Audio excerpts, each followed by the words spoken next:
amigos, estamos de volta. Agora vamos falar sobre o renascimento cultural e comercial europeu. Bom, meus amigos, é um período muito importante para a Europa e para o mundo inteiro, que é quando as artes vão dar a cara. É quando a intelectualidade, a razão vai tomar conta do conhecimento, e aquele mundo teocêntrico, completamente baseado nas teorias divinas, vai ter uma nova mudança e vai transformar principalmente a Itália, que é o local onde nós temos a base da eclosão desse movimento renascentista. A Itália vai desenvolver uma gama de pessoas que estão inspiradas para escrever, para compor e para pintar nas mais diversas formas, escultura, a arte em geral. Toda essa manifestação artística que vai vir da Itália vai inundar a Europa e vai trazer novas perspectivas para a sociedade. As cruzadas, ou seja, essas expedições organizadas pela igreja para poder pregar o evangelho e também tentar retirar os muçulmanos de determinadas regiões, fez com que o comércio aumentasse muito a sua produtividade, se expandisse novos horizontes de comércio, novos entrosamentos comerciais e novas rotas descobertas fizeram com que intensificasse essa atuação de um grupo determinado chamado burguesia, e as cruzadas como determinantes para essa eclosão de novas perspectivas que estavam na Europa. Por quê? Encontrando novos lugares, chegando a novos lugares para fazer comércio, novos equipamentos mais sofisticados para a época e novas comidas, novos temperos. Isso tudo fez com que essa região virasse um movimento gigantesco de renascimento. Ou seja, era uma volta à cultura greco-romana. Era a tentativa de sair de todo aquele obscurantismo da Idade Média, voltado para uma cultura religiosa, e tentar abrir a mente para novas perspectivas humanistas antropocêntricas, ou seja, que vem o homem, o ser humano, como principal agente de toda essa modificação que estava acontecendo. Exatamente nessa passagem da Idade Média para a Idade Moderna que esse movimento aconteceu. Teve início na Itália e se expandiu por toda a Europa entre o século XV e o século XVI.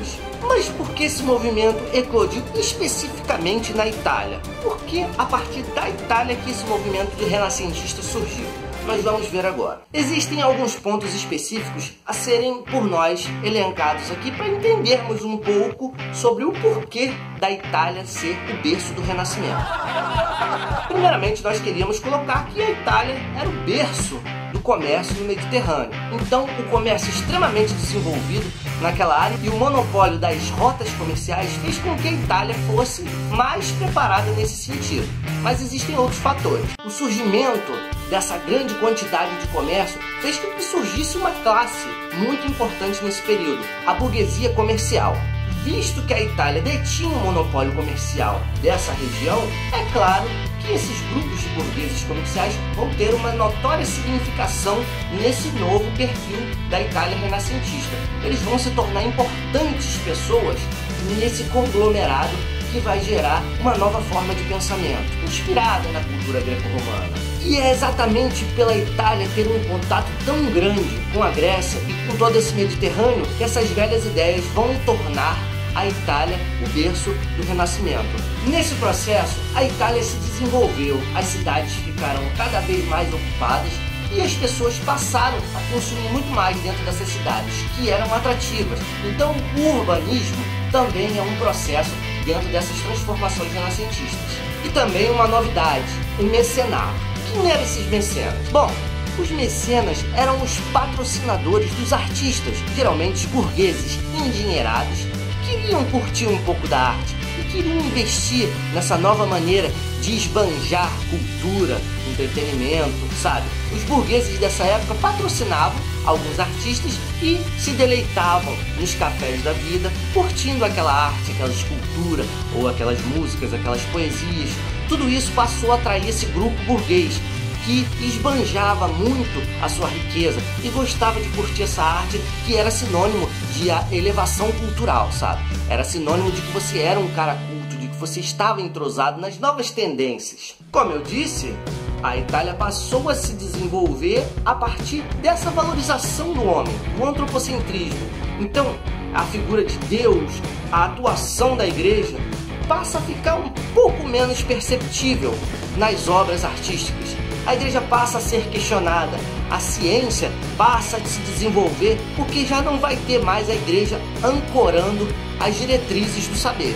Era a valorização da razão entrando na cena, quer dizer, sai o pensamento teocentrista, vê Deus como centro das coisas, e entra o pensamento antropocentrista, de valorização da razão humana, de valorização do conhecimento. E por isso a ciência vai ter uma eclosão e um levantamento muito grande de novos dados, de novas pesquisas, de novas experiências. E os principais aspectos do Renascimento nós vamos ver agora. O racionalismo e o abandono de qualquer tipo de pensamento que evoque o sobrenatural, o antropocentrismo, no qual o homem é o centro de todo conhecimento, o universalismo, baseado na descoberta de todo mundo e dessa expansão do conhecimento, o naturalismo, acentuando o papel da natureza, o individualismo, acentuando a defesa do indivíduo, o talento e o trabalho, e o que nós já falamos, o humanismo, que coloca o ser humano como o principal elemento das coisas. Alguns aspectos da Renascença que nós vamos levantar aqui dizem respeito, por exemplo,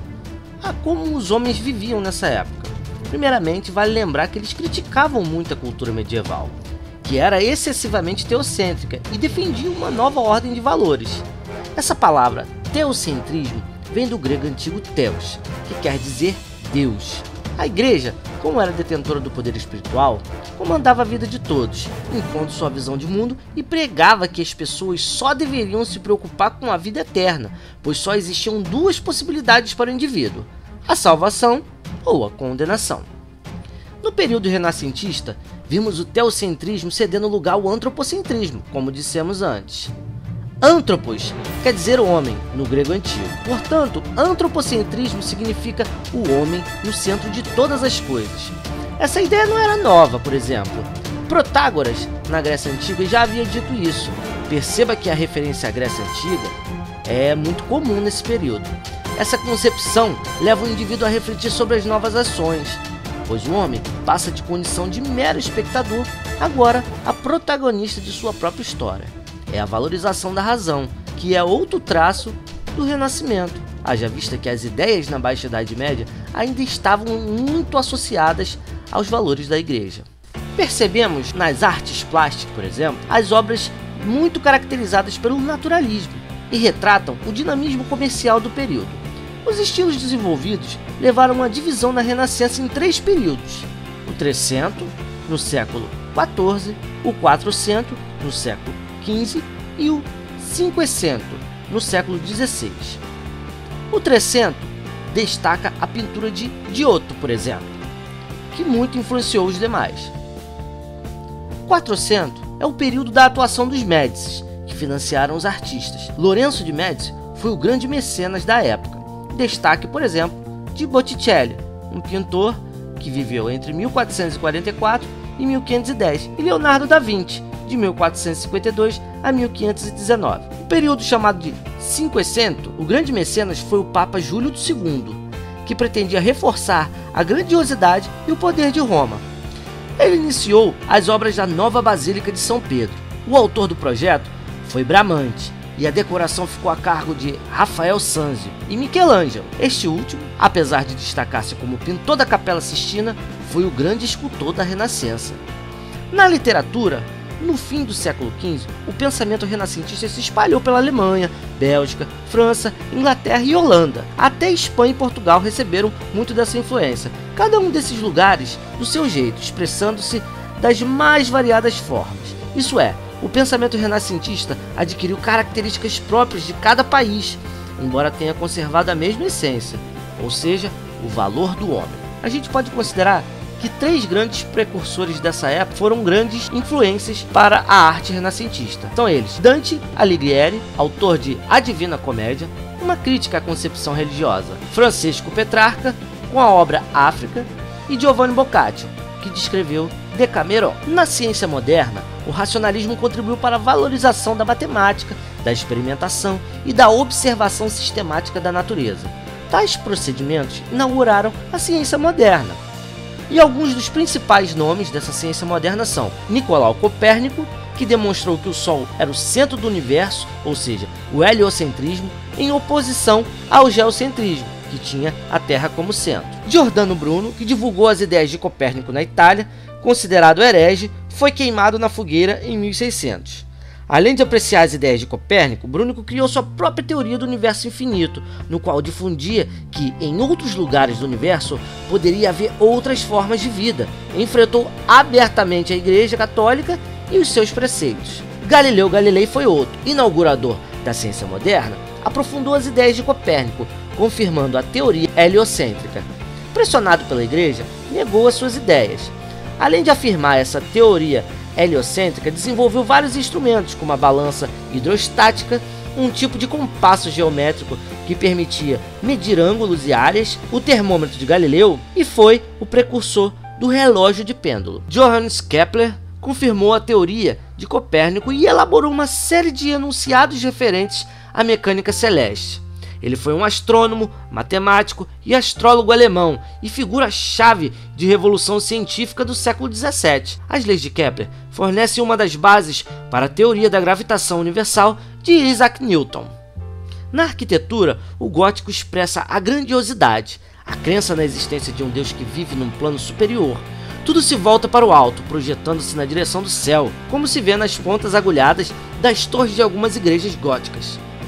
A rosácea é um elemento arquitetônico muito característico do estilo gótico e está presente em quase todas as igrejas construídas entre o século XII e o século XIV. Outros elementos característicos da arquitetura gótica são os arcos góticos, ou ogivais, e os vitrais coloridíssimos que filtram a luminosidade para o interior da igreja. A crise no Renascimento acabou acontecendo por conta da perda do prestígio econômico das cidades italianas, em decorrência das grandes navegações que teve Portugal e Espanha como pioneiras. A Contra-Reforma Católica também acabou limitando a liberdade de expressão, contribuindo com essa decadência dessa maneira de pensar renascentista. Bom, pessoal, espero que vocês tenham gostado do vídeo. Quem não curtiu ainda, dá aquela curtidinha, faz seu comentário e não se esqueça de se inscrever no canal. Valeu, galera? Ative o sininho para vocês receberem de primeira mão nosso conteúdo. Um abração e a gente se vê na próxima.